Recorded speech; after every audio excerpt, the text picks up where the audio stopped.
helping you with Acorn and RISC OS computing.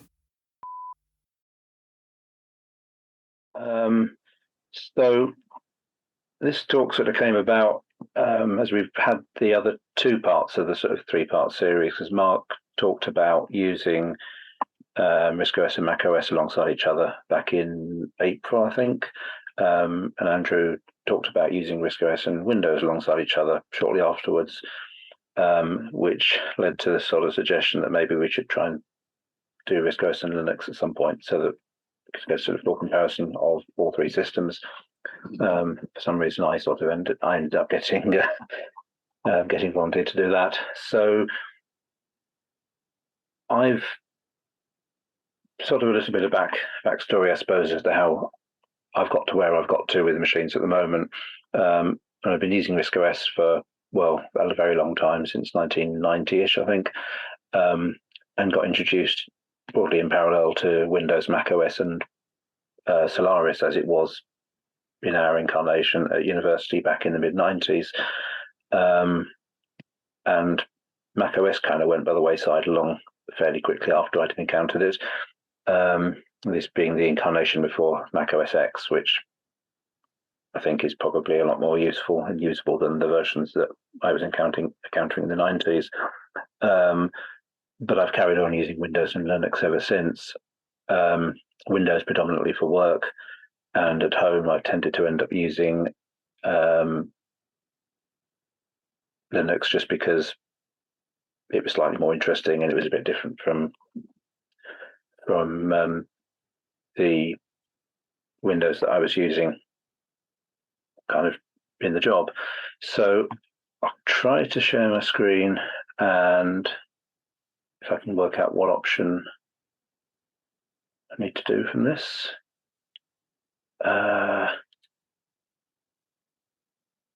So hopefully you should now be able to see a blank Linux desktop, I hope. If not, something's gone horribly wrong. So I can probably the best place to start is to drag up an article I wrote for the Icon Bar, but as part of this series on Show Us Your Desktop back in 2020. Nothing much has changed from then. And this is the current setup that I'm pretty much sat in front of at the moment. So we can see down bottom left, under a pile of CDs under the desk, is titanium in a standard PC case. Over on the right-hand side under the desk, there's the RISC PC that doesn't really get used a lot now. Up on top of the desk, there's a gap here where there's currently a BeagleBoard plugged in, which we'll be coming back to later on this evening, hopefully. And then down out of sight on the right-hand side, there's the Linux PC that I'm currently talking to you through on the Zoom call. And the two monitors at the top, usually the titanium is attached to the left-hand side one, as it is in this picture here. We can see a familiar RISC OS desktop there. And the right-hand side one is everything else pretty much. And the reason for that is simply because the titanium and Raspberry Pi 4 still don't like switching in and out on keyboard switches. And the keyboard and mouse driver still crashes out after you swap back to either machine after the first switch across to anything else on the switch. So unfortunately, the titanium's got its own monitor, own keyboard, own mouse to avoid that problem. So I think it's probably fair to say my sort of daily driver of the machines is the Linux desktop. It gets used for email, internet access, software development, a lot of graphics and stuff like that. The RISC OS machines get used for testing software. So any software I develop will get tested on a real machine. It obviously gets used for DTP work. I produce the ROCC in it, Innovation Pro, every month-ish, as long as we're on schedule. It gets used for doing stuff in artworks, for website design and other printing work, which hopefully, if we've got time, we'll come on to later on this evening. And it still gets used for all of my accounts as well, because obviously I wrote Cashbook many years ago and still use that to do all my accounting in. I haven't yet found a piece of software on Linux that looks just as approachable. I've had a look at new cache, and it doesn't really fill me with a lot of enthusiasm. So I'm keeping the RISC OS side going definitely for doing my my accounting in. So obviously fairly key to being able to sort of jump between systems is being able to share files around, and that's, I guess, is the main sort of mechanical thing I'm going to look at today, and the nuts and bolts of how it works is how I share files between the systems, and then we'll try and have a look at some practical stuff. So there's not really a sort of plan for this talk, to be honest. It's largely going to be off the cuff, so if anybody's got any questions as we go along, please do ask, because you've probably spotted something that I've either forgotten to explain or haven't explained very well. So those of you who have RISC OS machines talking to Windows boxes will probably be familiar with Landman FS or Landman 98, which is the RISC OS software for connecting up to SMB shares on Windows. If you read the ROCC a few months back, John McCartney talked about how he had that set up as well for sharing files to and from Linux. And it's true that in modern Linux distros, if you go into an Explorer window, I think it's been a while since I've looked for this. If you go into a standard filer window in Linux and look for share, which I thought that was available, which there isn't, that will by default, the sort of GUI options by default use SMB, and you connect up to them with Landman FS, Landman 98, and the RISC OS side. The reason I don't know where the option is in Ubuntu is because I don't I don't actually use SMB or Samba for sharing folders. I use NFS, which is the Linux network filing system, and it's been around a very long time. It's used by Unix as well, and it's a standard network filing system that will be used on sort of large setups of Linux or Unix systems in, sort of commercial or that kind of environment. It's probably swings and roundabouts as to which one you want to go for. I've just always used NFS. It works for me, and since I'm sharing files between different Linux machines quite a lot, it's also easier to use the native system. And RISC OS has got good support for it, as we will see. So let's have a look at the practical bits. We'll jump straight into the technical stuff, and then get that out of the way, and then move on, come back, hopefully, to look at some actual how this stuff gets used. But I figured it was probably best to get the dry technical bits out of the way first. So if you want to use NFS on a Linux installation, Ubuntu, I think, comes with the client installed by default, but doesn't come with the server. Off the top of my head, it's been a while since I set this up. So you will need to actually go away and install those using your favorite package management tools. I tend to just do stuff at the command line. This machine's already set up. If I go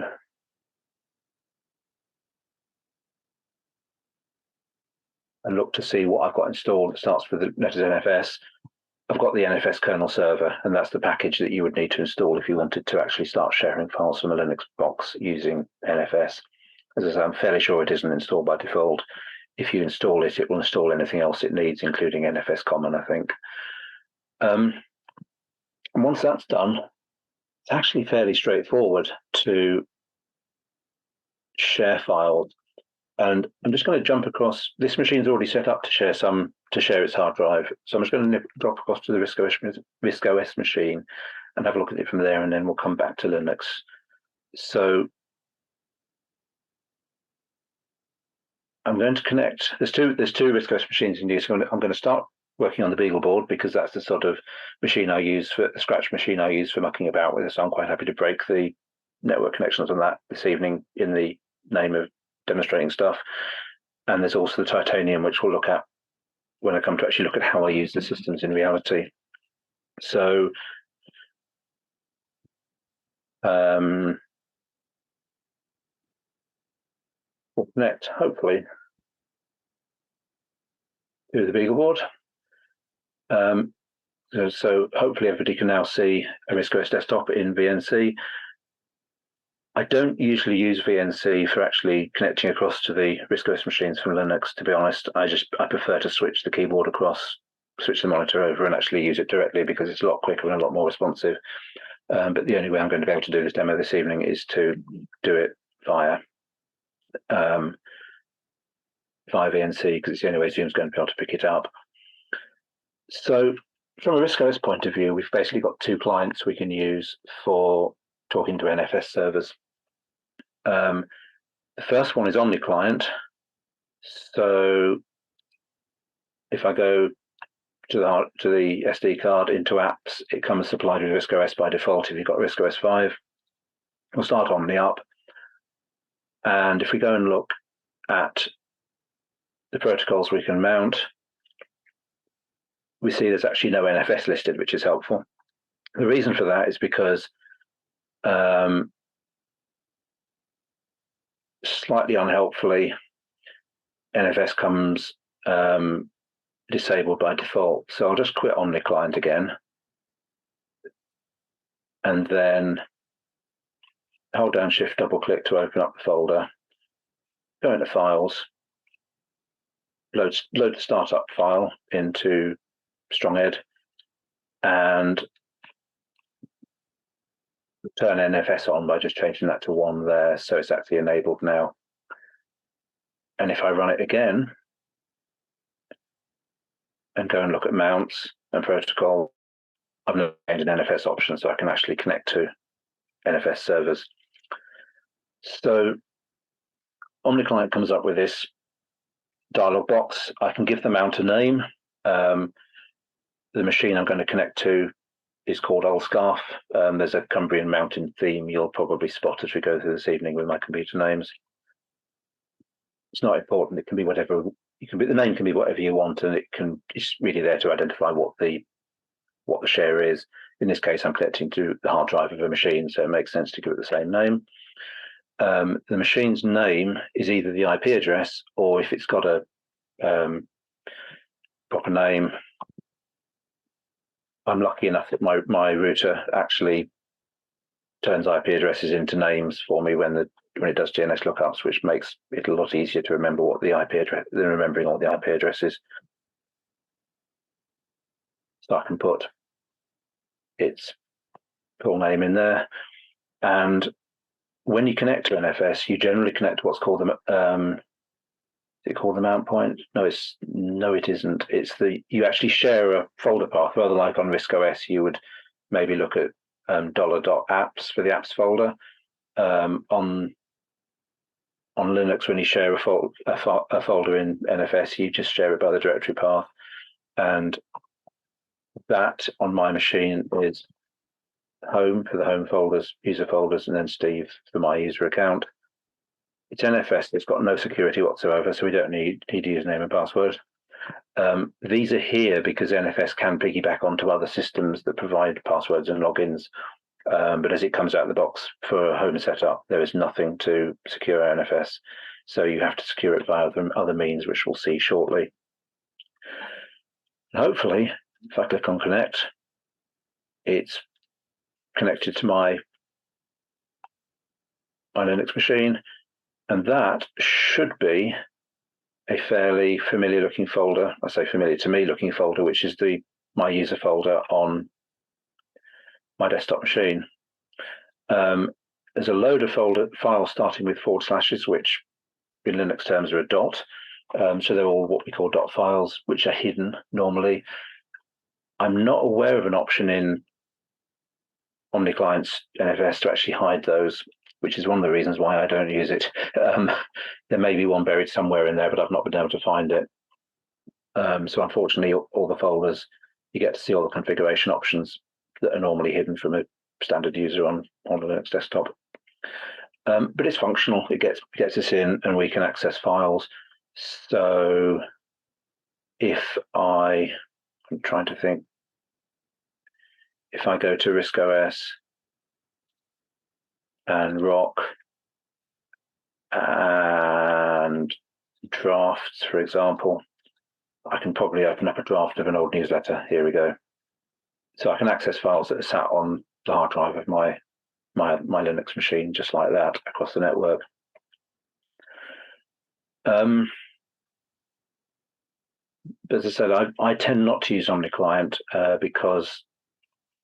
partly because I think it only became available fairly recently as part of the work that we were doing for actually releasing the old Acorn sources and some of the old software that was under more interesting licenses. But also because I just find Sunfish, which is the alternative NFS client for RISC OS, a little bit more usable and intuitive. The problem with Sunfish, which we'll see probably in the course of this demo, is that the front end is actually incredibly unstable on modern RISC OS hardware since about the Beagle board. So it's probably got something to do with the ARM v7 processor. It's become quite crashy if you try and do anything other than use it to access files. In day-to-day use, it doesn't cause me any problems. But if you try and configure it to the front end, you'll find very quickly it just crashes out. But if I start Sunfish up, it will place itself on the icon bar. If I then click on it, unlike OmniClient, which required me to actually know where my servers were, this has gone away and said, oh, I've got a whole load of machines that are actually serving NFS directories for me to connect to. And Olscarf was the one I was looking at earlier. And there's Home Steve, it's appeared. Now, Sunfish asks me for something that NFS didn't, but the OmniClient didn't ask me for, and that is a user ID and a group ID. This is one of the more entertaining aspects of Linux filing systems generally, because rather like RISC OS, where all your files belong to a user and you can set permissions for access, Linux has got a very similar system for owner read-write and other people read-write, but it makes it slightly more complicated. And you've got the user who owns the files, the group that the user belongs to, and everybody, which is a concept RISC OS doesn't have. And so Sunfish is wanting to know what my user ID and my group ID are. I'll explain this in a second, but for now, I know I can just put 1,000 in, and I'll tell you why that is shortly. We can click set on that, and then Sunfish has opened up a window. It should be very similar to that window there. In fact, it looks pretty much identical, which is encouraging because it should be. And again, that's let me make my way into various folders that are stored on the hard drive of my desktop machine. So that's accessing the files from the RISC OS side very briefly. But if you've got a Linux machine and you want to know how do I make those files available, how do I share folders? For that, we need to go back to Linux. So let's just minimize that. Is the text size in the screen okay for people? Is it a bit small? I'm not sure how to make it, if I can make it bigger very easily, but okay, I'll assume that's a yes. So once we've installed NFS and got it up and running on the machine, it's all controlled via text files. Most of Linux is, unfortunately, or fortunately, depending on your viewpoint. And the one we care about for sharing NFS folders or folders over NFS is a file called etc. exports. And it's a simple text file that just contains one line for every folder that we're making available to the outside world. And we can see here the line that I just connected to. So that Home Steve there is the folder I'm sharing. If I just nip back, not to that window, try that one. That's where that came from, because it's Linux is sharing it out as home/Steve because that's where the folder is, and Sunfish is picking it up on the RISC OS side. So if I wanted to share a different folder, for example, maybe I wanted to share the RISC OS folder in the root of my home folder, I could just create a new line with that. And then the rest of it is just options. So the first thing is who can see it. Now, as I said, NFS is wide open. There's no security at all. The security that you need in a home network, first of all, is to have a router that blocks access to NFS across it, which pretty much all of them will do. And the other thing we can do is restrict what range of IP addresses can actually access it. Now, my home network is 192.168.0, whatever, for all the machines. So I'm just going to say that I only want people on my home network on that range of IP addresses to be able to access it. The 24 after it says 24 bits, which is 3 8-bit bytes, which is the 192.168.0, and will accept anything for the final digit because that's any of the machines on my network. And then there's a whole bunch of options. RW says read write, so I can save files to it and read files from it. The async above it here is potentially a little bit naughty, so we'll go for sync this time. It just means that it won't try and do things out of step, so it'll always make sure it's written files completely before it moves on. Otherwise, stuff can be effectively cached and written behind, which is great until you have a power cut or the machine crashes or something, and you end up with half a file saved in your hard drive, which is possibly bad. That said, all my shares seem to be async, and I've never noticed any problems with it. He says that's tempting fate. The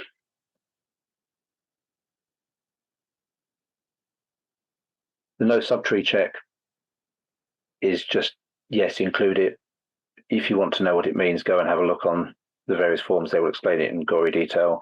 It's to do with checking whether or not you've got access to specific folders in your filing system.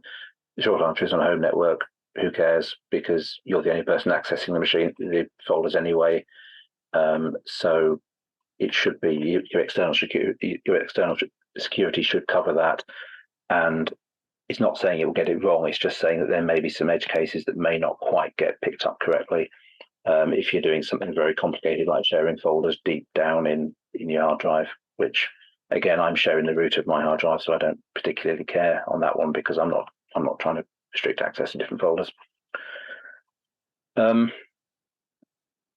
I'll come back to the other options, which I'm not going to include shortly. So I can save that. And then there's one magic command I need to use to actually make that take effect, which is SportFS with the RA options after it, which just basically says rescan and reshare everything. So basically pick up all the changes and apply them. And now if I go back to this machine, hopefully I've now got a new folder. And if I go into that, it's going to ask me for a user ID and a group ID again. And that's the RISC OS folder within my hard drive. And we can see that because if I go and look in here, that's the same thing, just got to via a different route. And hopefully,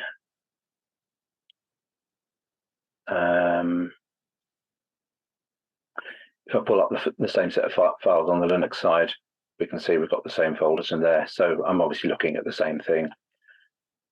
And that's basically file sharing between RISC OS and Linux, or Linux and RISC OS. So if anybody, for chapter and verse on what the UIDs and GIDs mean, I would suggest getting a copy of the second networking guide, because I explained it in extremely gory detail in that, probably more coherently than I'm going to manage off the top of my head in a talk. They're free. Just if you haven't got a copy, email Chris. It's always in the back catalogue in one of the newsletter editions, I think. But the short answer is that for every user account on a Linux machine, you've got a username. My username on this machine is Steve, as you can see from the top of from the prompts in the terminal window anyway. But buried behind that is a number. And if I ask it for that, the UID is 1,000, and it's always 1,000 for the default login on Ubuntu. So if you've got an Ubuntu machine and you've only got one user, your UID is always 1,000. It's nice and simple. Numbers below 1,000 are used for system stuff, and then the users start counting up. So if you create a second user, there'll be 1,001, and then 1,002, and then 1,003. As I said, Linux has got this concept of groups as well, which makes sense in something like, for example, a school environment. You might have individual pupils, and then each of them will be members of a class group. So all your pupils in one class will be members of the same group. Maybe all the pupils in a year will be members of a year group as well. And then you can share files that are accessed to all the people in the group, and then all the students in the class, all the students in the year can access them. Because you need to have a group attached to a user, Ubuntu creates a default group with the same name as the user and gives it the same number. And again, starts at 1,000, counts up by 1 each time. So if you're trying to access an Ubuntu machine, and I'm guessing it's probably true for all Debian stuff, so Linux Mint and stuff like that will be the same. If you're the only user on the machine, it's a fairly safe bet that your UID and your GRD will both be 1,000. And that's why I was able to just type them in over on the RISC OS side.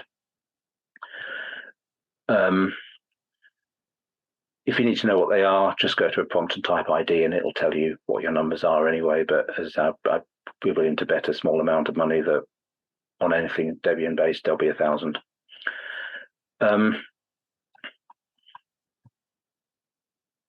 actually doing something slightly odd on my share here, because I've actually set up a couple of additional options, just as I said I've come back to, which I'm now going to come back to.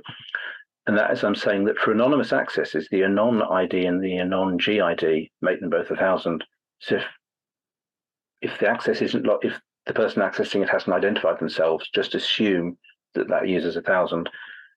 And then the all squash at the end actually says, actually don't worry about if they've identified themselves, whatever they actually are, or whoever they are, make it behave as though the user 1,000, which means that I don't have to worry about this at the RISC OS side at all now, because whatever I do, all the files will belong to me on the Linux side, which is quite useful and saves a lot of kind of head scratching and changing of file ownership.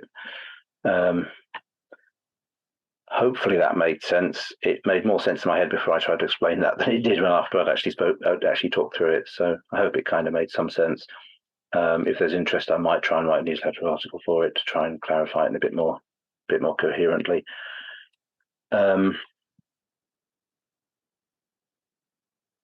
So has anyone got any questions at this point before I move on, or have I just kind of baffled everybody completely? No. Okay. There's a couple of messages on the chat. I can't see the messages at the moment. Let's have a look. I've got a question about simply using Linux to look at files. And I find that because it doesn't have a your computer to start from, I can't work out what anything is. It just says rootfs or boot or something. And I think, well, which is that on the USB drive or the NVMe drive or the SD card or what? It's completely impenetrable to me. Right. That's probably a subject. I was going to say it's probably a subject. If you don't mind me potentially coming back to that after I've gone through the talk, partly because there isn't. I can answer the question, but I think I'd want to check my facts before trying to answer it, because if I get it wrong, I'm just going to confuse things even more, to be honest.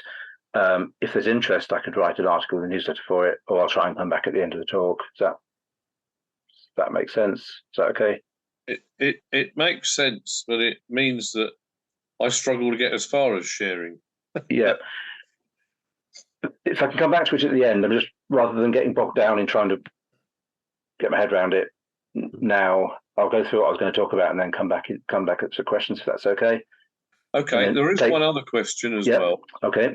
That is that when you're looking at files on the Linux side from RISC OS, how do they pick up their file type? Right, that ties in with the question Mark's just asked as well. So it depends, I think, is the answer.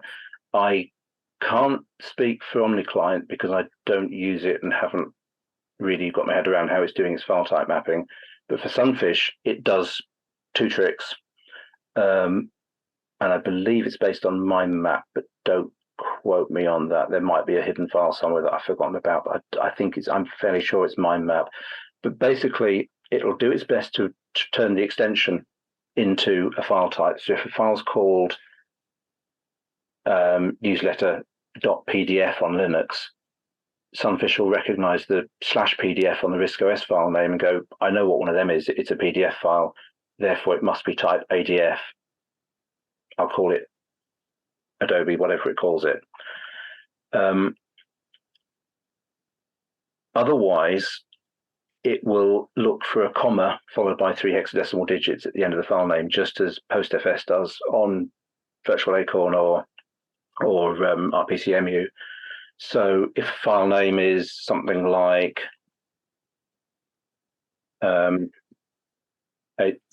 like that, for example, newsletter comma ADF, it will treat the comma ADF as being a RISC OS hexadecimal file type. ADF is a PDF. It's an Adobe document format, I think is what Acorn called it. And so it'll pick up the right file type.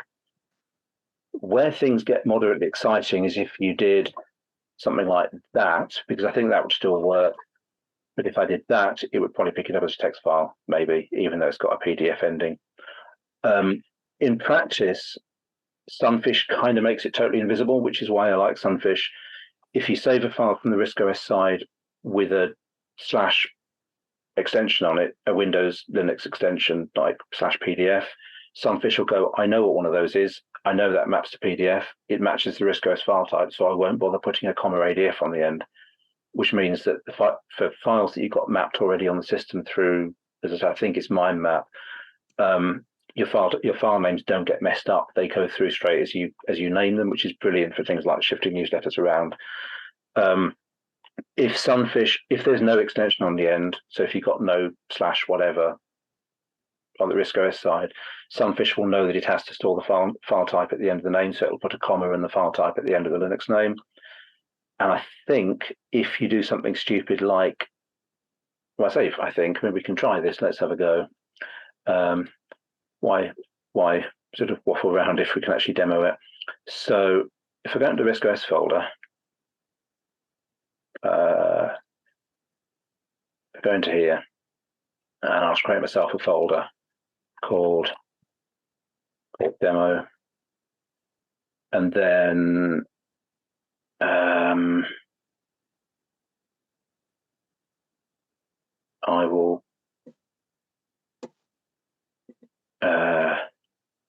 bring a copy of that across. So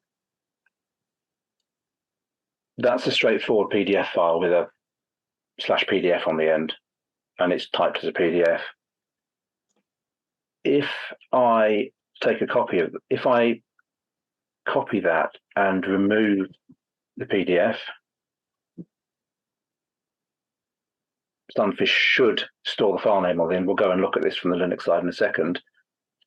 And then if I do something really, really stupid, like txt on the end,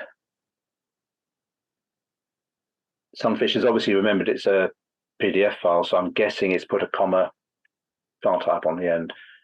But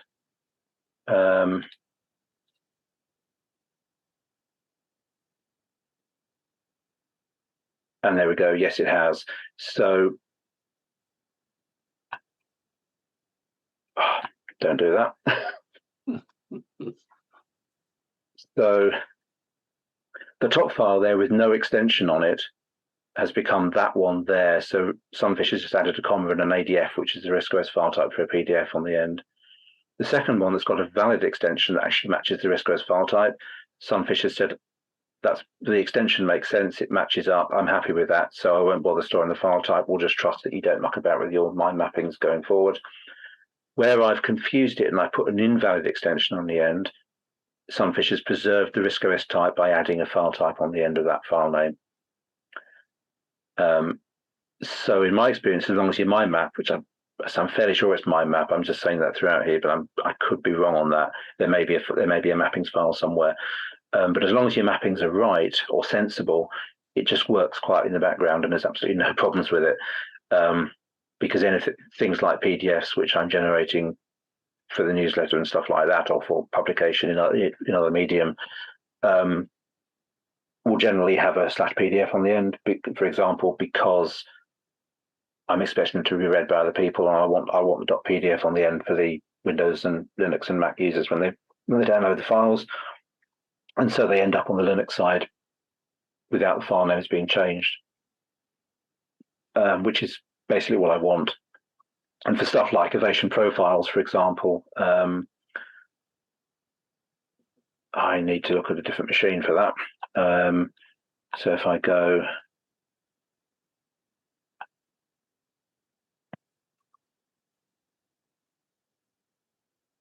there are ways around that, by the way, which and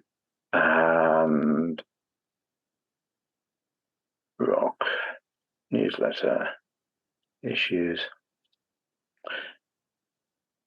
So in this folder here, if we went and looked at it, bookmarks would have a comma and whatever the file type is for print PDF bookmarks at the end of it, and the Ovation profiles would both have whatever the Ovation Pro extension is, file type is, tacked on the end to preserve the file types.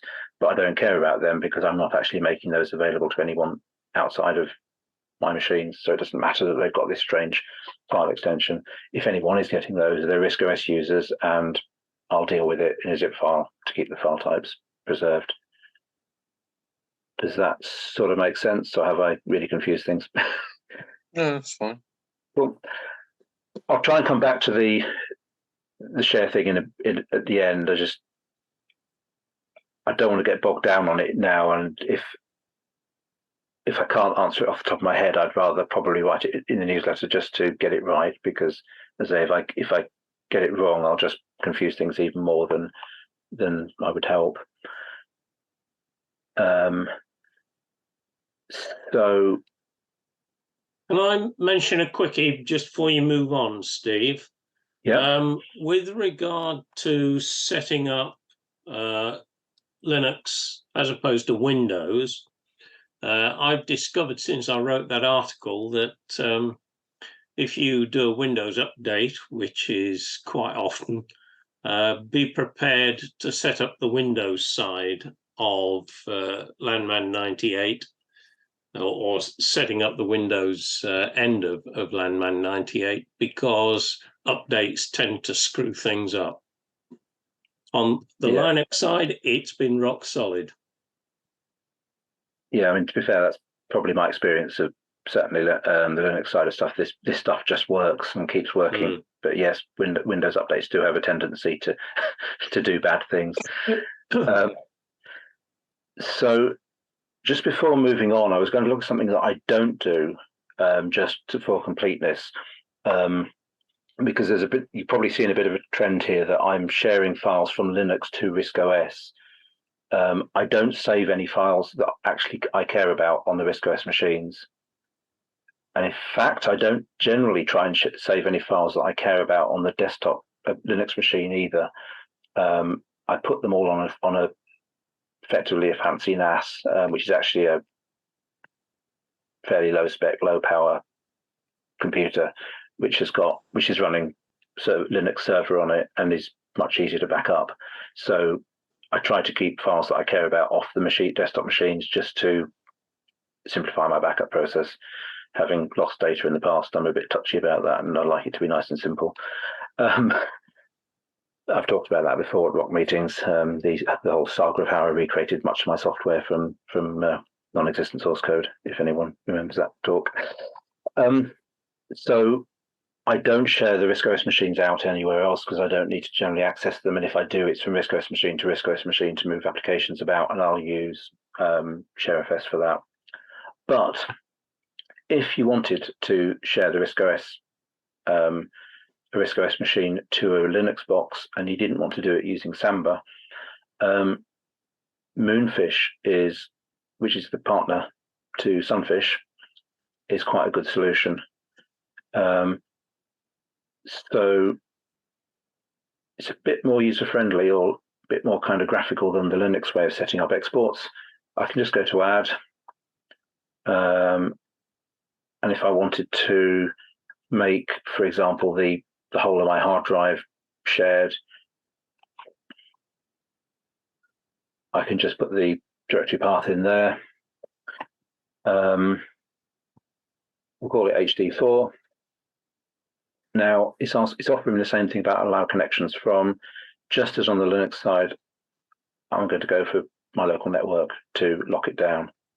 I can set that, I can save it, and now Moonfish is actually serving that out as a drive that can be, or a mount that can be mounted across the network. As I'm sure you're coming to expect by now, it's not quite as simple as that on the Linux side. We can't just point and click. So there's a couple of stages to this. Again, there may be more user-friendly graphical ways of doing this now. To be honest, I've always done it the hard way, for want of a better term, and it works for me, so I've carried on doing it. But the first thing to do is to create something called a mount point that Linux can use to hang the folders off, if you like. And it's just a folder on the disk. I put all my mount points into, or for other machines, into a folder called remote. So we'll go to the root of my computer, right back down to the bottom of the hard disk into the dollar folder, if you like, in RISC OS parlance. And if you look at this, I've got a bunch of places that I could or NFS shares that I'm connecting to, for example, the file store that we've already seen on the RISC OS machine, and various computers that are dotted around. And so I can create a folder, which I'll call DOD to match up with the name of the BeagleBoard. And I'm doing that as the admin just to make sure that it belongs to the system rather than to me, that folder. If you look at the folder and actually list all the owners, all those are owned by the system, which is how it needs to be. And I can go back into my folder now, my root folder, my own home folder. There's another file in Linux that controls files you access rather than files you're sharing, and that's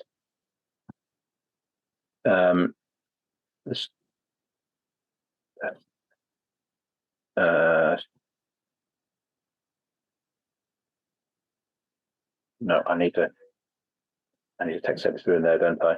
It's a slightly scary FS tab that I'm sure most people who have played with Linux at some point will have had to encounter, probably with lots of pain.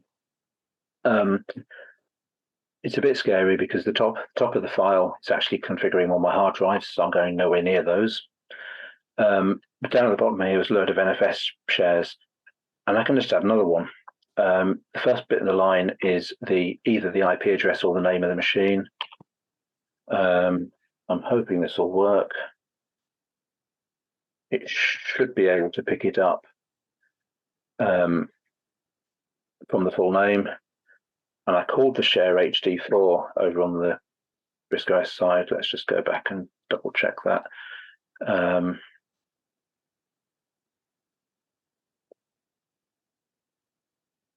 Yeah, so I was exporting as HD4, so that's the name I need to give it to be able to give the Linux machine.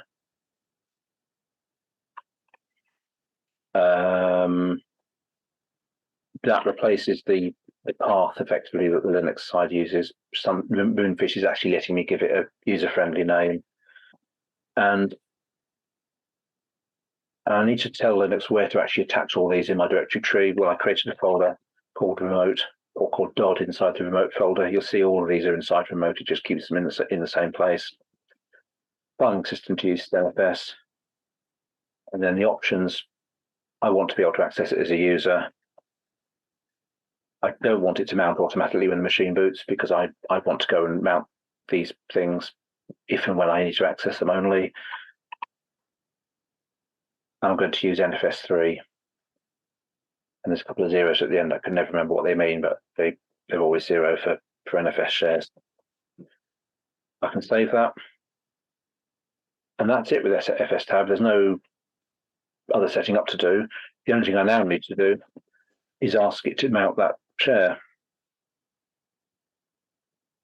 Which, oops, that's not good.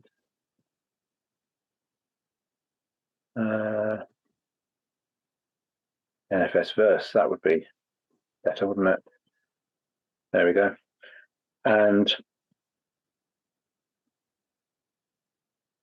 I go and look, that's hopefully a vaguely recognizable root directory of a RISC OS hard drive or an SD card.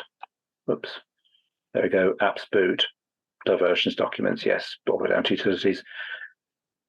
So we can share both ways if we want to, but so I don't tend to do that, just because I don't find a need to actually get files from the RISC OS side to Linux very often, and if I do, I just tend to push them from the RISC OS machine onto the hard drive of the Linux computer. So I think that's about all the technicalities of how it works. I've probably lost everybody by this point.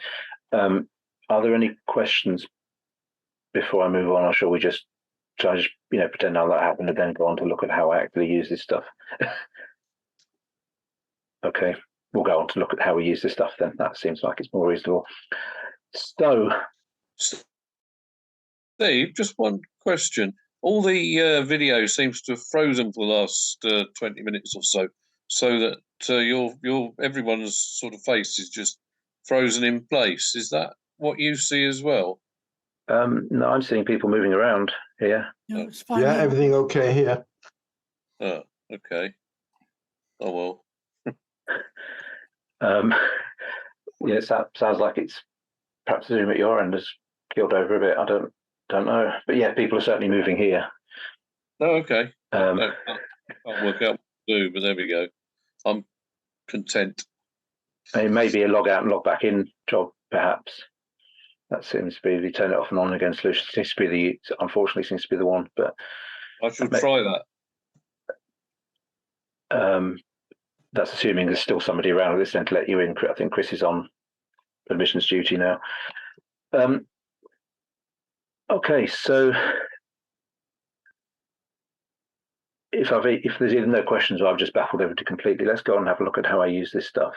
So I think it's fair to say nowadays that most of my computer usage is on the Linux side. I probably use Linux I use it for all my email. I use it for web browsing, accessing banking, that kind of stuff. And it's used for quite a lot of other bits and pieces as well.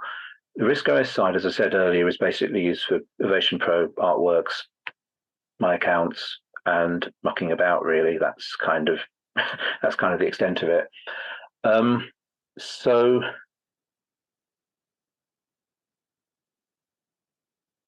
I guess there's possibly one other bit of information I should perhaps.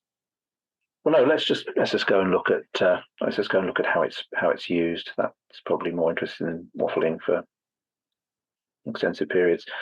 So, one of the things that I do with RISC OS, obviously, is produce the club newsletter each month. So, I thought it might be interesting just to not show putting a newsletter together, but just showing the workflow that I go through and how I shift files back and forth between the two machines. So obviously most articles start with an email coming in, and I access my email generally through Thunderbird on Linux. And here's an article from Peter Richmond, which he sent in as a as an email with a couple of attachments. This is usually the sort of thing that kind of comes in. And so the first thing I'll do, reading the email on the Linux side, is to save out the attachments. Now, as I said, I try not to put any files that I care about on the computers themselves. So the file store is actually on the server machine, for want of a better term. So this is accessible to all the computers, RISC OS or Linux, that are on the system. So I'm going to newsletter, I can go into copy, and I've just realized I've got this file without actually knowing what the article is about. It's sound on ROCC. Okay. So I create myself a new folder.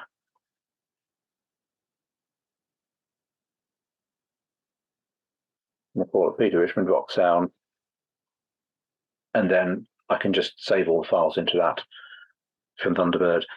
You'll notice I didn't use spaces in that because they tend to get really confused between RISC OS and Linux, mainly because RISC OS doesn't do spaces in file names, it cheats. And then once it's cheated, then the Linux side gets confused and then everything goes horribly wrong. So I try to avoid spaces in files that are going to get edited on the RISC OS side. It just makes life a little bit simpler. If I then go back to the RISC OS side, I'm going to log in now to the Titanium as well, because that's where all the software is. The BeagleBoard I've been playing about with, say, is a machine I use for development and demos of shows and stuff, so I don't care that I've just probably broken its NFS connections permanently.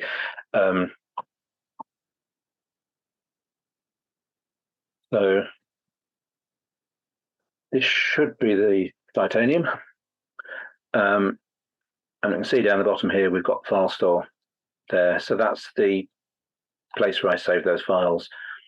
If we go into newsletter, into copy, into often putting full info on can help a bit. And Peter Richmond ROCC Sound, that was it. So Peter sent me a small basic program and an article as text. So the first thing that happens with the articles is that they get turned into innovation. However articles get submitted, they generally get basically ripped apart. The text is pulled out of them, dropped into Innovation Pro document, and then that goes off for sub-editing to either myself or Dave Barras, who will just go through and make sure paragraphs are broken where they should be, and that there's no obvious spelling mistakes, and that it sort of conforms to the house style for usage. And we can cheat quite a bit on that because I've got a useful little tool which will do a lot of that work for me automatically. So I can fire up Ovation Pro, he says. I've reduced the screen size so it fits on the screen here, so everything is just moved around in this sidebar. Somewhere there's Ovation Pro.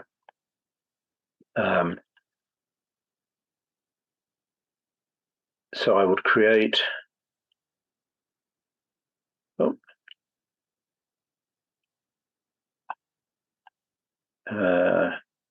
That's what I want to do.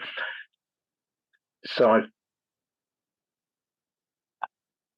take a copy of the basic template, open that up. That's the article. So I'll drop it onto my text processor and copy it across. And that just goes through and applies a whole load of search and replace rules that will clean up stuff like capitalizing SD cards in the standard format and making sure that you always refer to BBC Micros or RISC PCs in the standard way that we include them in. We always type them in the newsletter, capital R, lowercase ISC, no space, capital PC, for example, stuff like that. It just deals with a lot of the boring standard style, house style stuff. And then I can save that out. Now that's create me a bunch of files here, and I'll then want to email those off to, well, not email, I want to stick them up on a Dropbox so that other people can get hold of them, so that Dave can look at them for editing if he picks them up to do. And nowadays I tend to do that all on the RISC OS, on the Linux side, just because I found that zipping stuff on RISC OS is becoming increasingly unreliable. I think it may just be me because I can't see anybody else complaining about it, but it's the case on all of my machines, so I don't know. I think I'm using the current version of InfoZip. So I'll wander across to the Linux side. Got newsletter, copy. You can see this is another example where Sunfish has actually saved a file type by putting a comma on the end, but hasn't bothered for the text files because it recognizes they've got .txt extensions. And I can then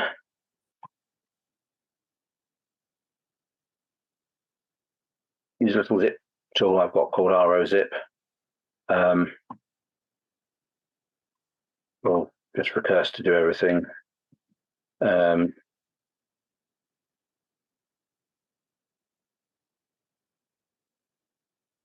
I'll pick all the files up and it will add them all.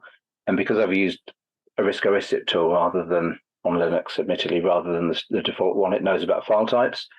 So if I come back to here now, and look inside that, we can see that it's actually retained all the file types, which is quite neat.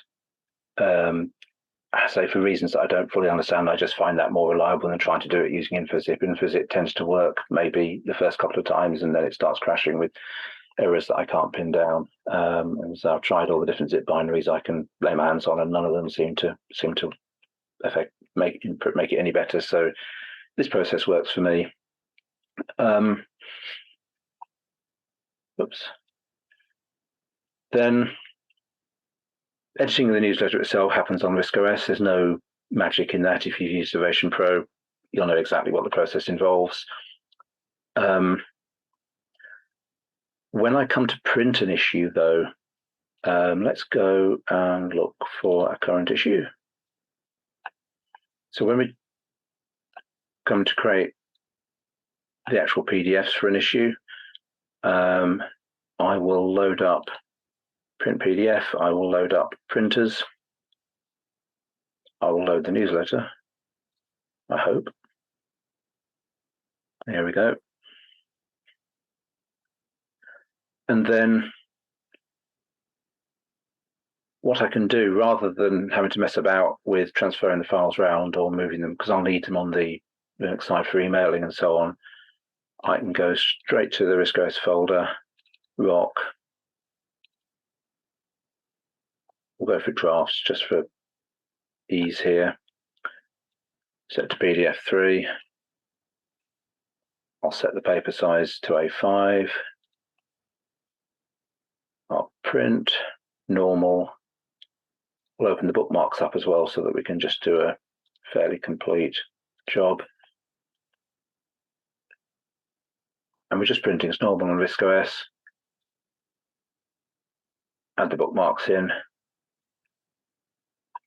But if I save that into Sunfish, it's actually getting saved across the network.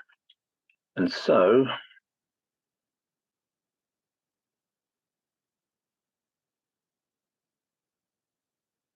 I come back and look at the draft side. We're now back on Linux here. And there it is. That's what I've just printed. Viewed straight in Linux.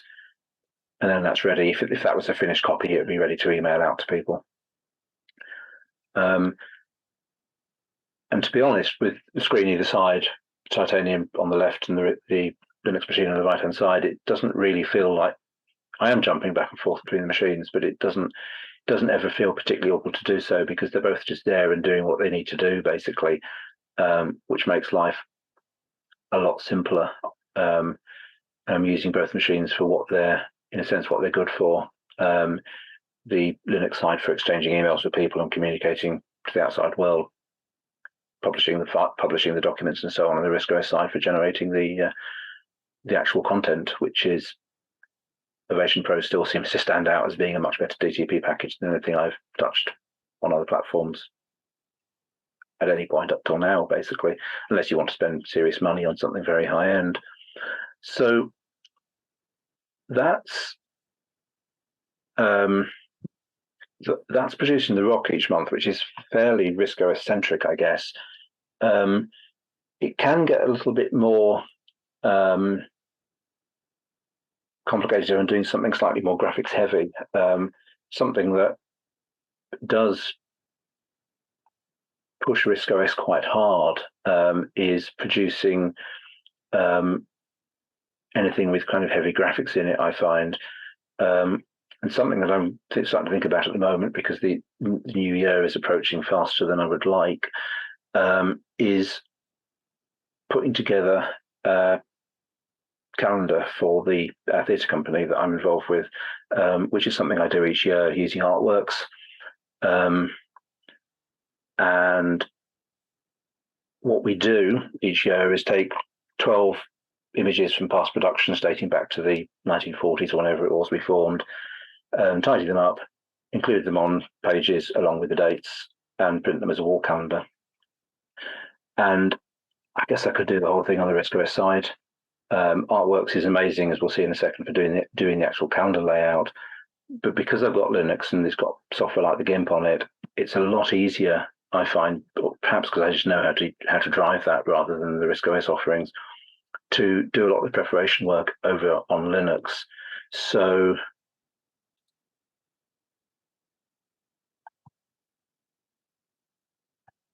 just minimize some of the screens to clear things up a little bit.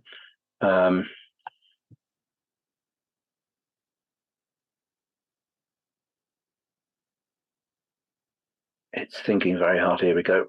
So this was last year's, and you can see here there's 12 sets of files.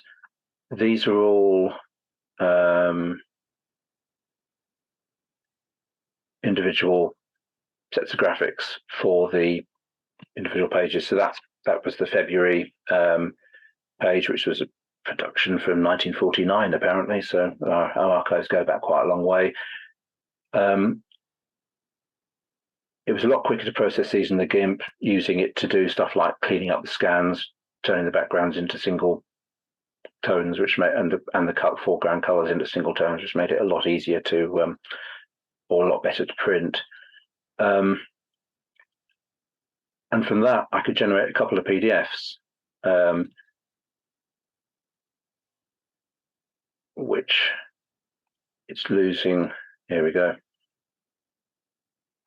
So for each month, I created a full-size image, which is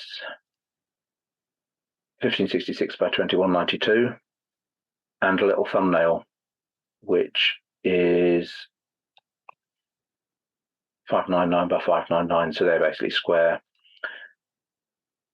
Once I've got all those, I was able to save them in a place I could get hold of them from RISC OS, drop back over to the RISC OS side, close some of these down.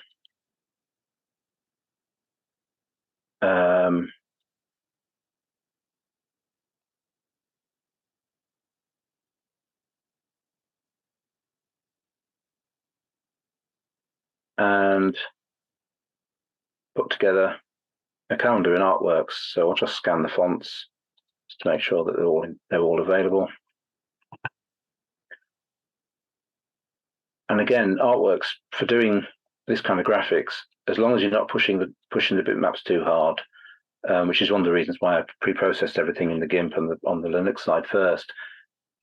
I've not found a bit of software, certainly unless you're prepared to invest serious cash, which can do this stuff as well as Artworks can. So the calendar's just created. I give it input focus and press page down. It's just created as a multi-page Artworks file. I've no idea why VNC is pressing page down multiple times from here, but it seems to be for some reason. But it's basically produced as a 13-page file, front cover, 12 cover sheets. If you've used Artworks, I'm sure there's no great surprises about how it's put together. It's just different layers, numbers dropped on the grid and shuffled around, which is quite easy to do once you've aligned one. The artworks grid, artwork snap to grid means that everything just moves around as you'd expect if you drag them around, which is brilliant. It's far easier than having to realign everything every time. And then it's just a case of exporting it as a PDF from Artworks. If you do export PDF, set the right options.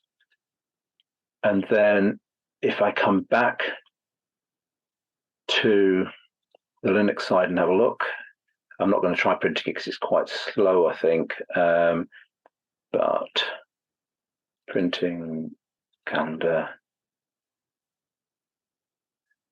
the end result was a PDF file that the printers are perfectly happy to take off our hands and turn that into a properly printed glossy calendar, which seems to work quite well. And they've never come back with any quibbles or arguments about the content. Nobody's ever said there's issues with it. So either they're very forgiving, or RISC OS or Artworks just does a good job of generating the PDFs.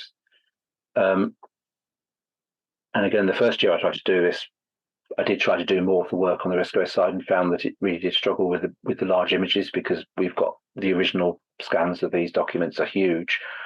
But once we put the step into reduce the images down to the actual size we needed for 300 dpi printing, RISC OS handles it fine, which is great. Discard that. When I stop screen sharing, there's actually a finished document here, but you won't be able to see it very clearly on the thumbnail image. So that kind of thing that's how I find is RISC OS's strength. I seem to be able to do stuff using Novation Pro and Artworks that people seem to struggle with in professional packages on other systems. Just by chucking a little bit of Linux in where it's needed with the graphics and so on, it just makes the whole system a bit more flexible and a lot easier to produce results. And as I say again, the files just move back and forth fairly easily, so it seems to be a fairly simple process. So to be honest, that's probably the main stuff I use RISC OS for now, is the graphics and DTP stuff, and testing software. So the final thing that I was going to talk about very quickly, so I appreciate it's probably not, I'll say very quickly, I appreciate it's probably not going to be many people's primary interest around here, is software, how I do software development and why I do that all on the Linux side, just to show how that interaction works. Before I do that, though, has anybody got any questions on anything I've covered up till now? No? Okay. So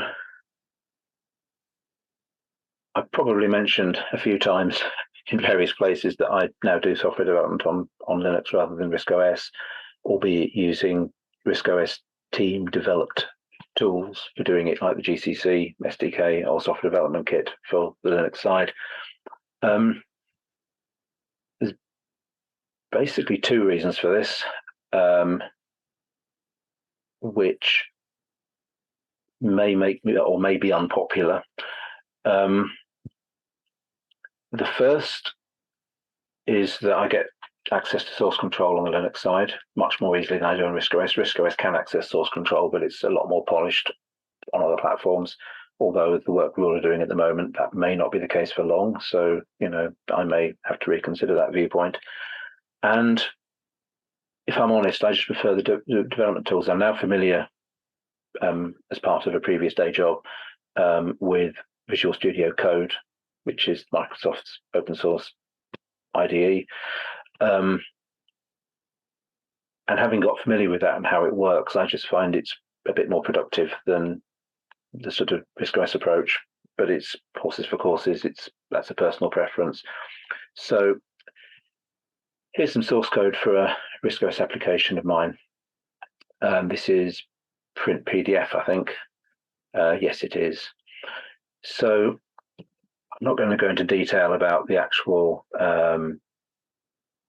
development, the development process with this, but just very quickly talk through how the flow works for me.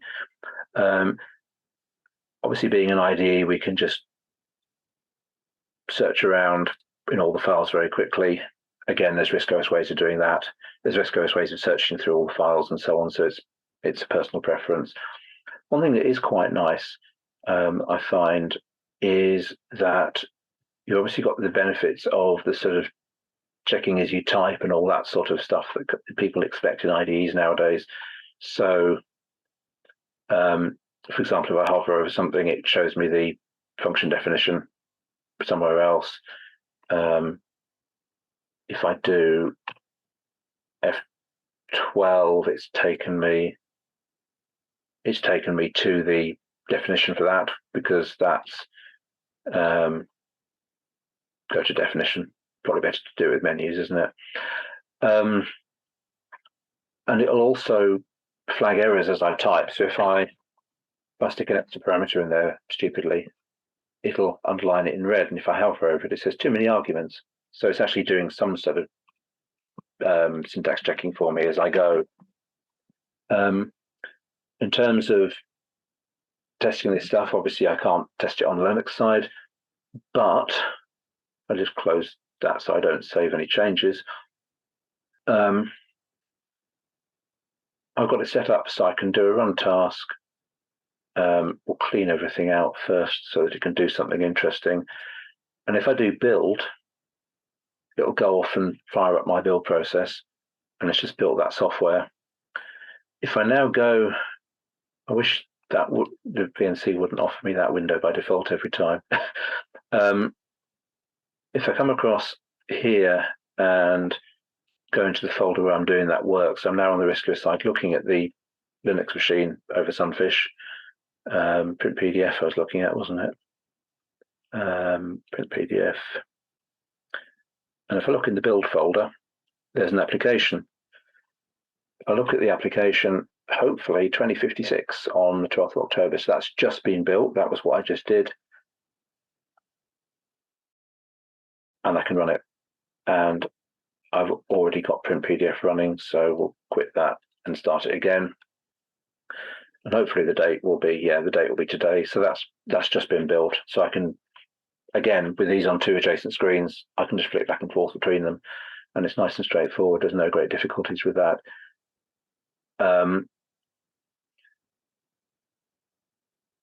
It's not just C stuff I can work on, though. Let's have a look at another quick project. If I close that and go for Clipper, which some people may be familiar with. It's a little clipboard tool that I inherited from Thomas Leonard. This is in BASIC, in BBC BASIC, and you can see that Visual Studio Code is actually syntax coloring it, mainly because I sat down and wrote a mode to syntax color BBC BASIC in Visual Studio Code, which I should really get around to releasing.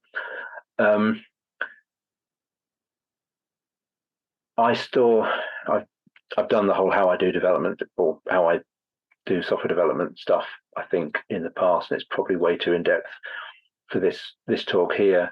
But we can do a very similar thing. I can build, and it doesn't need to do anything, so I need to clean it first, and then I can build that. And it's gone off and run a tool I've written called Tokenize, which will turn it into actual BASIC.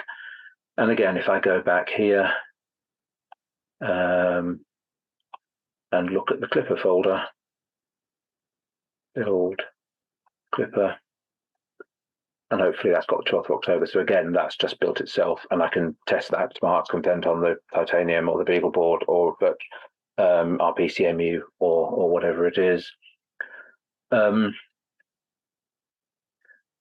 The main benefit to me from this is that I've actually got access to source control nice and easily. So I can look at the history of this code.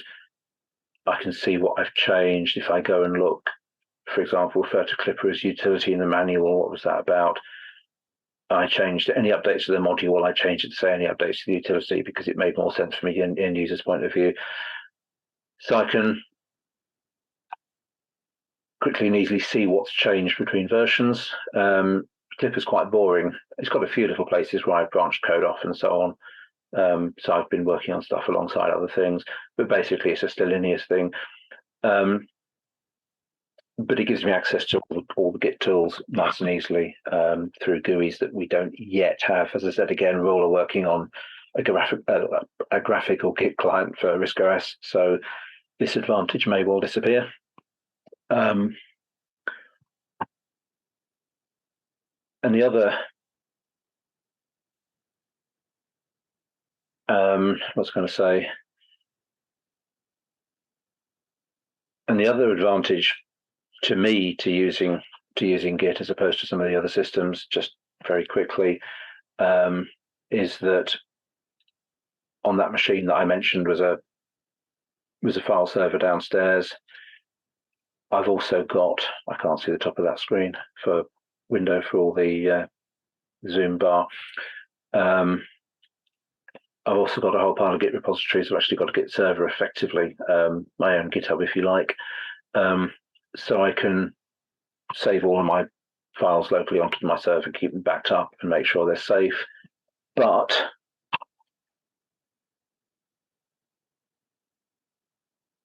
I can also save them to GitHub. So it means that far from actually giving Microsoft control of all my software, and yes, I know they're probably scanning it for AI code generation, but if they can make anything out of RISC OS Basic for that, good luck to them.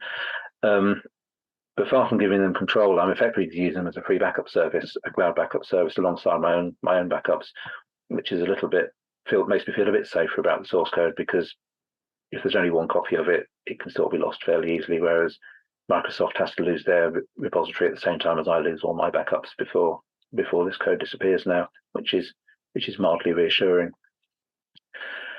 I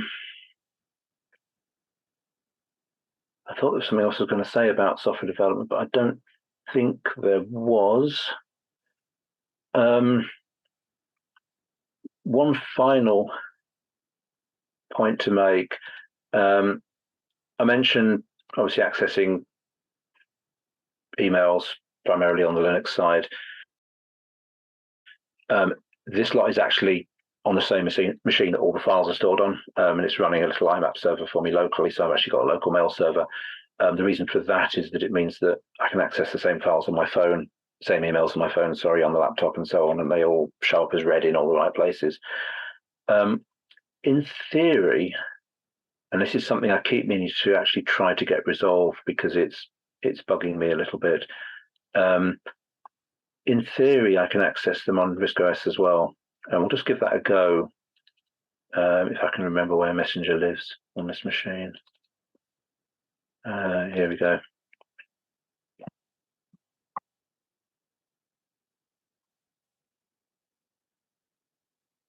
And it does that. Let's just try the Beagle board. This is something else that I've so far not managed to get to the bottom of. Messenger seems to struggle a lot when running in IMAP mode. I need to send some debug information to Andrew at some point and say what's going on with it, because it'd be nice to get it working. It did work on this machine though the other day, so here we go. And in theory, we'll limit that to reduce Ruth's blur into people in ROCC, so I can see all the emails that are sat in my main inbox. And if I open that up, it's an email I sent myself telling myself there's something happening at the theatre next week. Because I do all the mailings at the theatre, so I send myself emails quite regularly, which is a bit sad. Anyway, so in theory, I could access all the emails on the RISC OS side as well, and I could actually cut out a lot of the newsletter production faff back and forth if I could do that. But I've just never been able to get it reliable enough, and Andrew honestly and I have never been quite able to type at a time that suits us both to actually work out what's going on with it. I think that pretty much covers the RISC OS stuff that I do on a day-to-day basis. So I guess before coming back to look at disk mounts, or trying to look at disk mounts, are there any other questions related to RISC OS and Linux side by side? that's So very interesting. I will be building a new computer come the new year with a bit of luck, which is going to be Linux. So I should be putting some of your hints and tips to the test. okay, thanks. I'm hoping the lack of other questions is just an indication that I was very clear, rather than that I sort of lost everybody about half an hour ago. No. But I think if there's anything else, I suppose the other thing that's just worth mentioning, I guess, is before going on to cut and loose ends. The other thing I can do, because I'm running a Linux server, is serve websites. And so, for example, here's the club website running locally on my own server, which means that I can actually work on it, work on a non-live version, break it there, get it fixed, and then push that to the website. It is, or it should be, also accessible on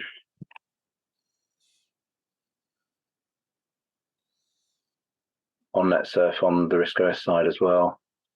Only NetSurf doesn't support some of the fancy CSS we're using, but I can go in and check the site's behavior on a RISC OS browser as well to make sure that I'm not just proving it works on Linux. And again, it's nice and simple to flick back and forth or have them on adjacent screens while I'm doing that.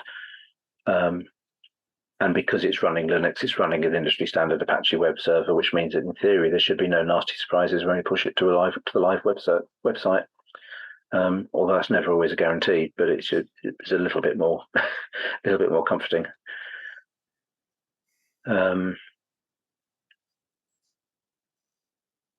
Okay, in that case, so going back to Chris's question earlier about mounting disks, is this sticking USB devices in or stuff like that, Chris? Sorry. Right.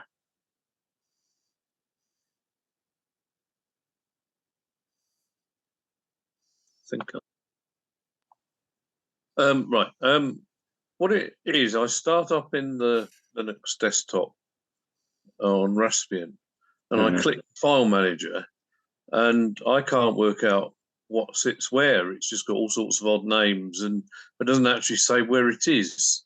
And I find it incredibly difficult to work out which drive I'm looking at. Right. Raspbian may confuse things because they may have their own way of doing stuff, of course. But the way that Ubuntu does it is that, well, the way that Linux works in general is that you have a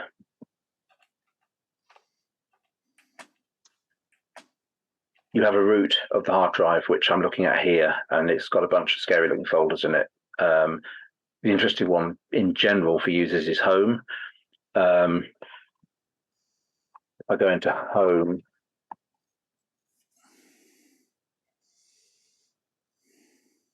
there's a folder called Lost and Found, which is ext for the filing system's way of storing broken files that it's lost track of in the directories. If you get files into there, you should probably be worried because it means your hard drive's corrupted. And then there's a folder in there called Steve, which is my root folder. But if we go back to the root of the drive again, the way that Ubuntu does, well, the way that Linux works is it always hangs disks off folders, basically. So if you remember back to when I mounted the BeagleBoards drive from the Linux machine, I created a folder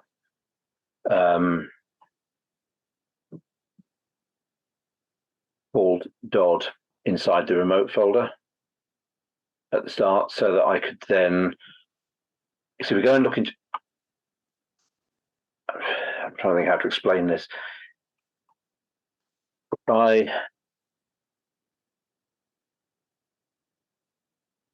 So I've got a folder on the root of my drive called remote, which is a real folder. It's a physical folder on the disk. And I've got a folder in that called DOD. I'll go into that.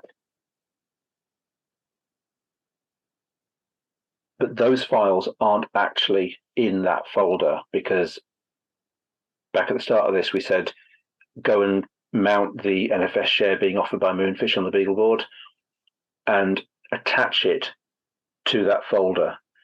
So effectively all your files within that other disk or that network share appear to you to be sat in a folder called remote dot, or to me to be sat in a folder called remote dot, but really it's gone off and found them somewhere else and linked them into the directory tree.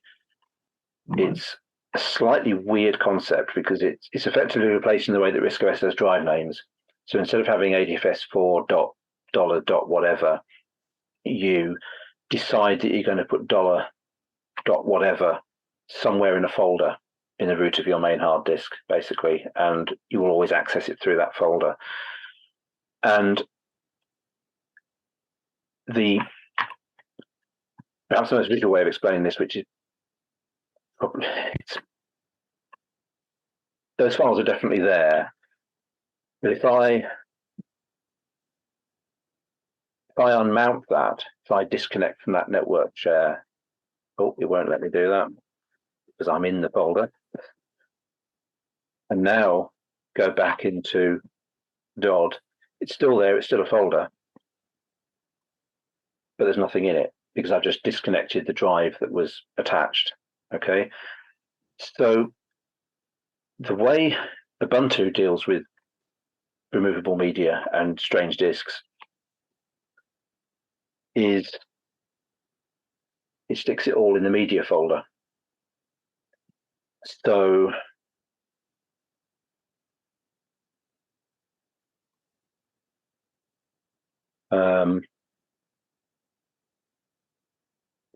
so I've got a folder inside media with my username, which again is a real physical folder.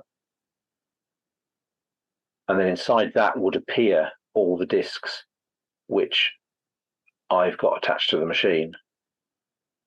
I'm just trying to think if I've got a disk I can attach to the machine to demonstrate this, and I don't think I do. Let's see if it recognizes a card reader. On Bing, so it's found something. Oh.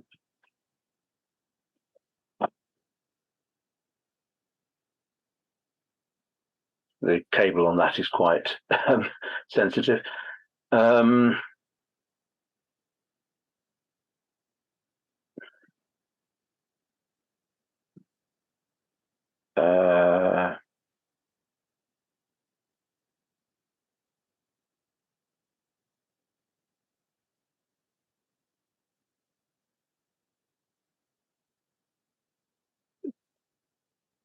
I just need a physical drive to show that. What I've just done here, have I got a physical drive? I think there's something I can plug in to actually try and show this, but the answer probably is no.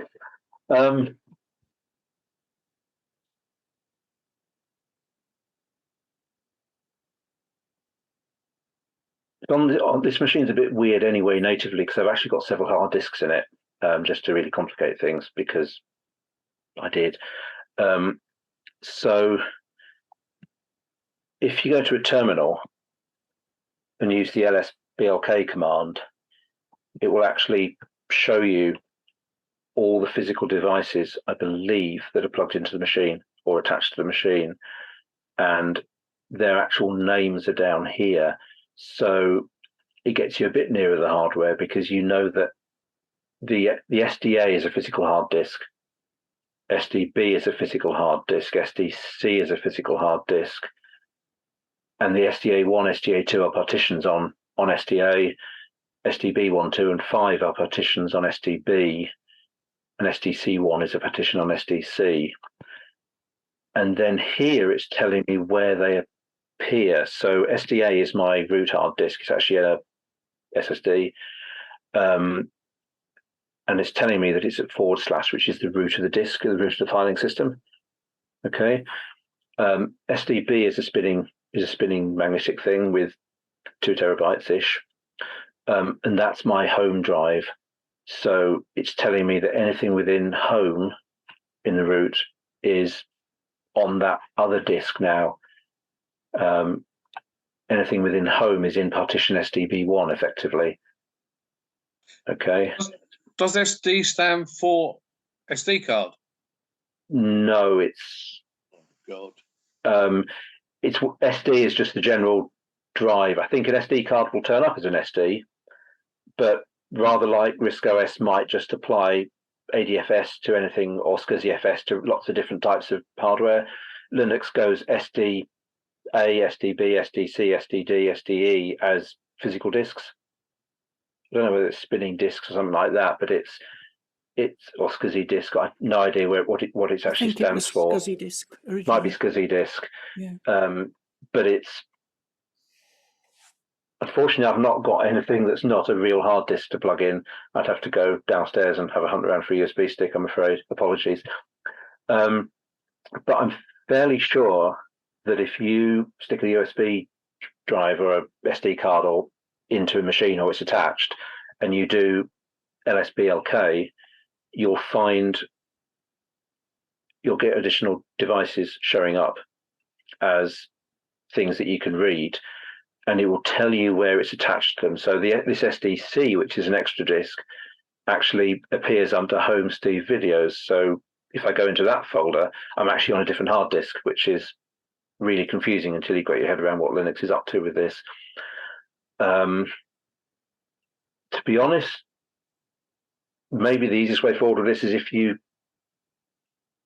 happy to share the data and you can get the data off the Pi, try with the drives available, try doing an LSBLK on the machine and perhaps post it to the club forum or something, and we can have a look. Okay, no, I will try that. Thank you. Because what I hope it will tell you, and I could be talking total garbage here, which is why I'd be happier if I'd been able to plug a drive into my machine to see, is you might start seeing disks appearing under media, which will be your removable drives. Because when you plug a removable drive in Linux, let's have a look. How long is my headphones table? No, the power supplies for those are gone. There is a USB attached drive down there, but the power supply's somewhere else, so I can't even power it up. When you attach removable devices, they appear under media. So if you stick an SD card in, it will turn up as media. On this machine, it will turn up as media /Steve/ and then a lot of letters and numbers, which is a random UID that it creates. And then it will map it in somewhere, and the desktop recognizes it and goes, that's just a drive. And the lsblock command may allow you to map back from a folder path to some physical media. But how you work out which physical media is which is a different question, I'm afraid. I tend to only ever plug one thing at a time, so I can see the devices being added and removed. But yeah, hopefully if they're mounting, it'll show up under LSBlock and you'll be able to see where they've mounted. I think Medium might be an Ubuntu thing, but if it's Debian, it'll also be Raspbian, so it might be the same. But I've not used Raspbian, so I don't know. Okay, that's very helpful. That's given me a couple of pointers. I didn't realise Linux was quite so bizarre. It kind of makes sense eventually, but you have to get your head around the fact that it doesn't. It's about the only system that doesn't have different drives. Everybody else uses different physical drive, apart from Mac OS probably, which is Linux anyway, or BSD. But unlike everybody else, like Windows and RISC OS and everybody else who actually has different drives for different physical bits of hardware, Linux does have the different drives, but you don't access them that way. You access them via folders, which makes sense after a while, but is weird. But yeah, if you can't make sense to what it's telling you, by all means, I may not be able to respond immediately because I'm kind of probably going to be busy with work next week. But Don't worry, this is definitely a problem I've had for a very long time. If you stick them in the club forum, I'm sure between us we can work out what's going on, or ask you more questions for things to type in to move on a bit. Right. Thank you very much. Okay. Are there any other questions before I stop sharing my screen and make people a bit more full size again? Just an observation, Steve. You said that for the calendar you did all the pre-processing in the GIMP. A few years ago, back in 2003, I had a reunion with some REF colleagues, and one of the guys had produced a CD which he handed out to everybody with a 200 megabyte PDF on it called Memories. And everybody had sort of submitted photos and text and goodness knows what else, and he put it all together.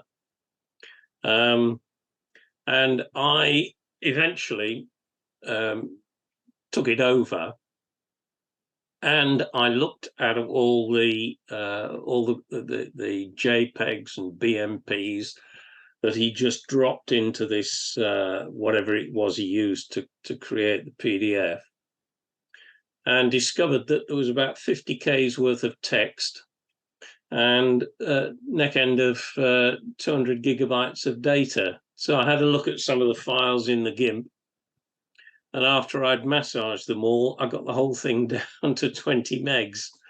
You know, and it was so much easier doing it in the GIMP than trying to do it on RISC OS.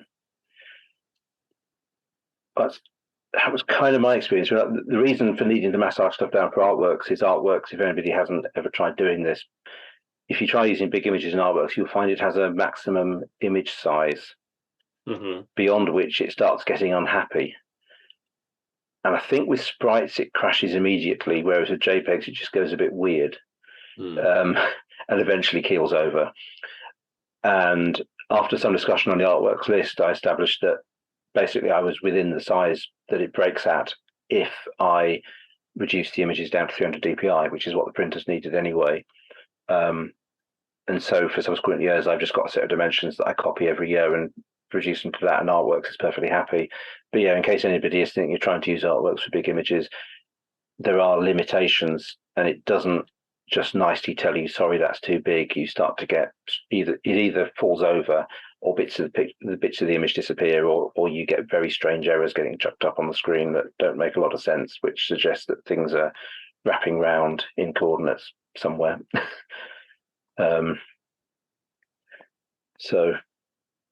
But yeah, once we thrown the images through the GIMP, it was fine. The reason for the big images to start with was we just scanned all the archive material at the best resolution possible on the basis that nobody really knew what we'd want to do with it in the future. So we figured scan it at the best we can, reduce it down for use.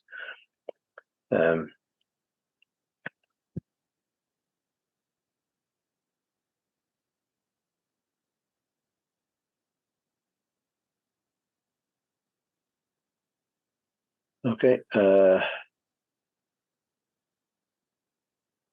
to remember how to end a share on. So, stop share. Got it. Right. Okay, there we go.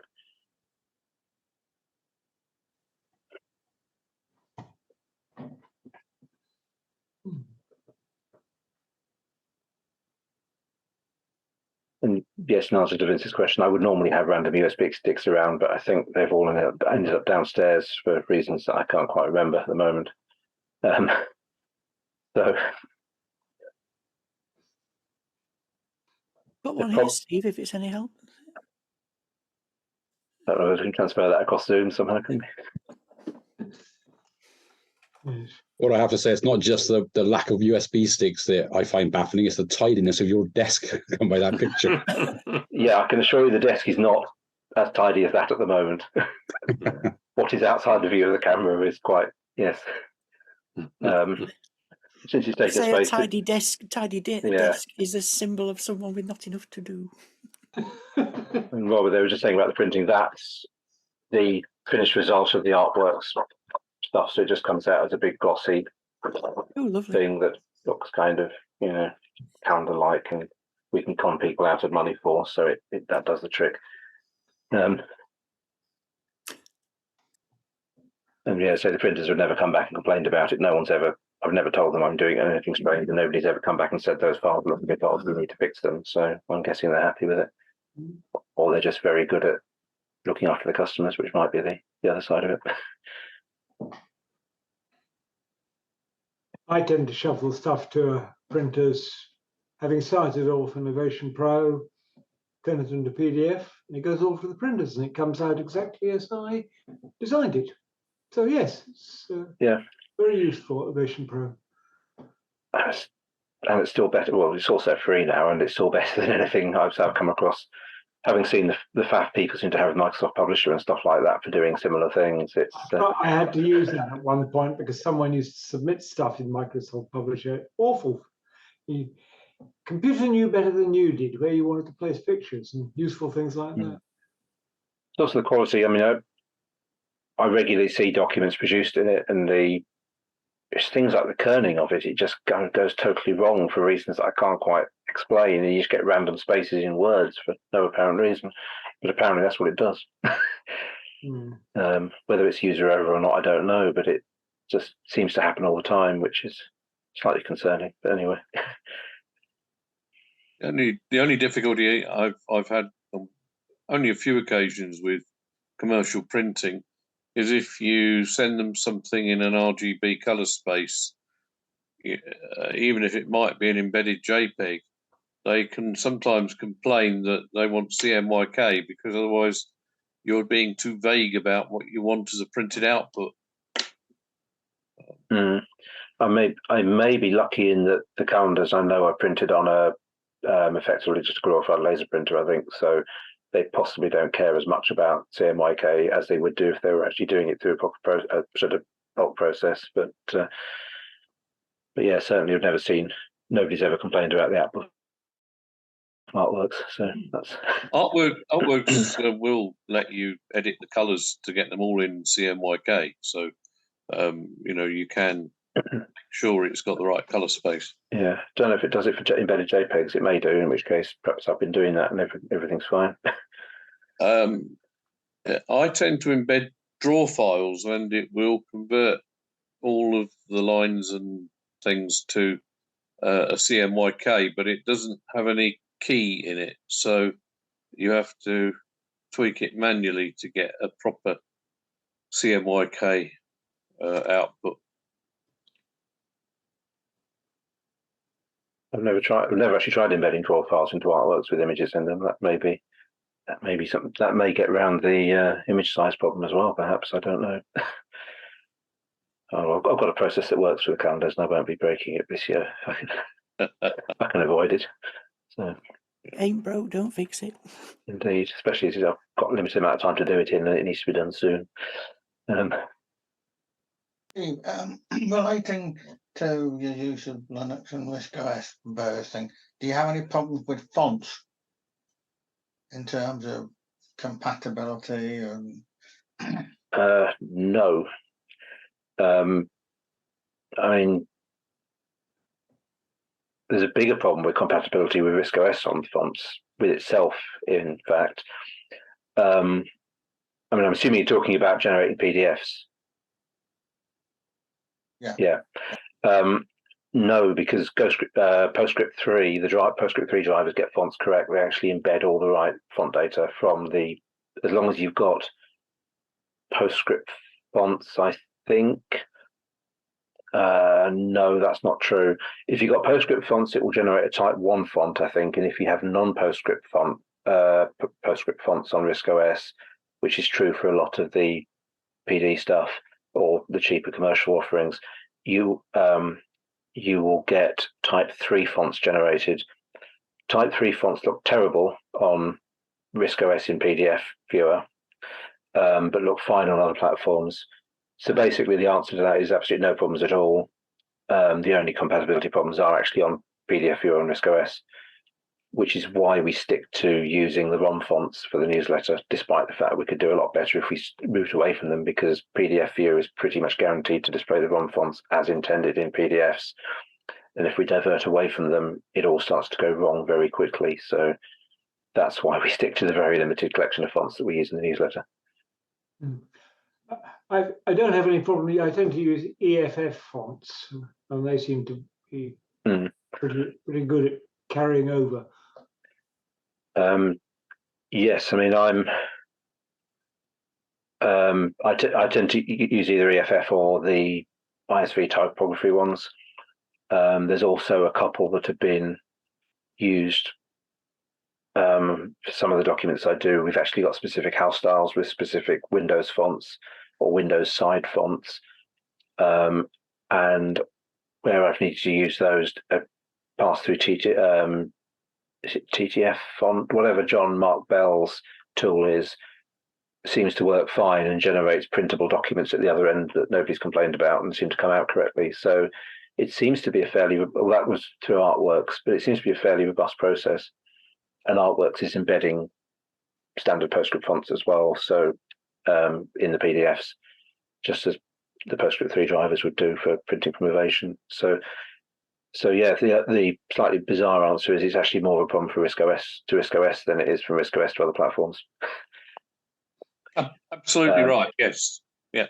One interesting gotcha actually with the PDFs. I risk of rambling off away from topic here, but one thing that does bite at me nearly every month with the newsletter is when people send me screenshots from the newer machines. I won't name any names or individuals, but to protect the guilty. But it seems to be that some of the newer machines, if you take screenshots in Snapper, regardless of, or indeed anything else with Paint or whatever, the format of the fonts actually trips the PostScript 3 drivers up, but not in a way that means you get any errors. You just end up with white space in the resulting PDF document. And fortunately, so far, the proofreaders have always picked these up because I don't always notice them. And I have to then go back and pass the sprites through Artworks, load them into Artworks and save them out as a bitmap from Artworks again, and then load that back into the newsletter, and then it works. So it's something to do, and it's always screenshots. So it's something to do with the new RISC OS 5 modes, I think, that the PostScript 3 level 3 drivers don't like. And if anyone knows what it is, it would save me a lot of hassle if I knew how to avoid it before.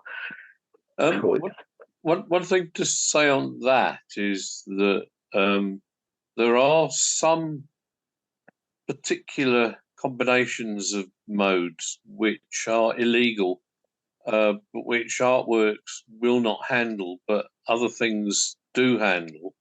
And there are, for example, new format sprites with left-hand wastage is one that some platforms will show correctly, even though they're not defined to be correct. And Artworks won't show correctly because they're not correct. So there are some certain formats of sprites that are not legal, but there was a bug in RISC OS at one point where it would produce incorrect sprite files, but it's all complicated. It could actually be that, to be fair. I hadn't considered that option. But screen grabbing from Artworks would actually cure that as well, presumably. So yeah, it could be that as well. The symptoms basically are that the sprites just don't show up at all in the Linux PDF viewers. And I have a vague recollection it may either, in the worst cases, it crashes printers as you're trying to print, and that is really annoying because I'm then having to take all the images out and start putting them back in one by one until I've worked out where it falls over. But the other example is I think it will trip PDF viewer up sometimes, and they just appear blank in the Linux viewers, or in some viewers they actually, I think maybe the Adobe ones, they actually appear correctly as intended. So it's very hit and miss, and they're entirely dependent on the proofreaders being awake basically on that one for the newsletter. Or indeed, can I say readers. thank you before I have to go now, Steve? Been most interesting, and I'm sure everybody else found it so as well. Even Vince, who looks as though he's gone to sleep. Well, thank you. I'm glad it's been very useful to people because I wasn't sure how much use it would be, but hopefully it has been. Yeah. Okay then. Bye for now. Bye. Yeah, bye.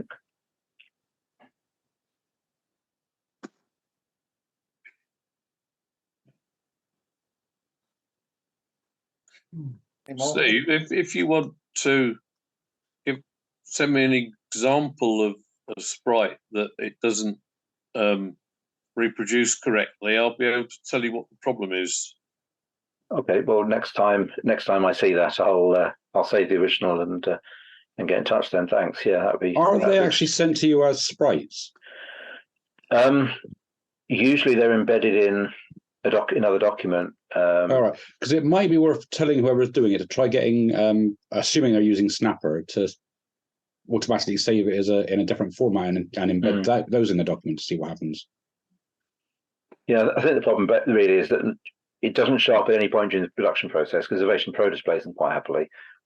So it only turns up at the printing stage, at which point generally it's a frantic rush to get it sorted out and not printing, but PDFing stage. And then I either forget to or don't have the time or forget. Yeah, or if the person that's don't get around to it taking these snapshots tries embedding them in a different format, it might solve that problem if they do it at their end before it comes to you.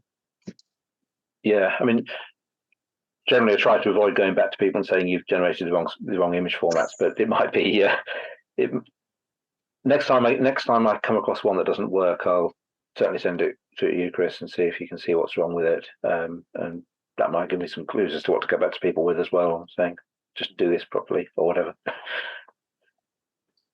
Okay, yeah. Okay, thanks. Well, in that case, something just occurred to me, going back to something Steve said earlier about the lack of passwords, but you're using a /24 to limit access to people on your local network. If you do have more than one person on your network, you can make sure your own stuff is on anything above 128 and everybody else is below 128, and then use a 25 to limit stuff to your own machines. Yeah, that's true. Yeah, that would be. Unfortunately, never had to deal with that one, but yeah, that would work. But yeah, unfortunately, NFS is utterly wide open, so there's no security. The thing I didn't mention, just because it was another layer of complexity, is that you can, if anyone has a need for this, I won't show how to do it, but can stick it in the newsletter with a forum if anyone cares. You can specify multiple network address groups.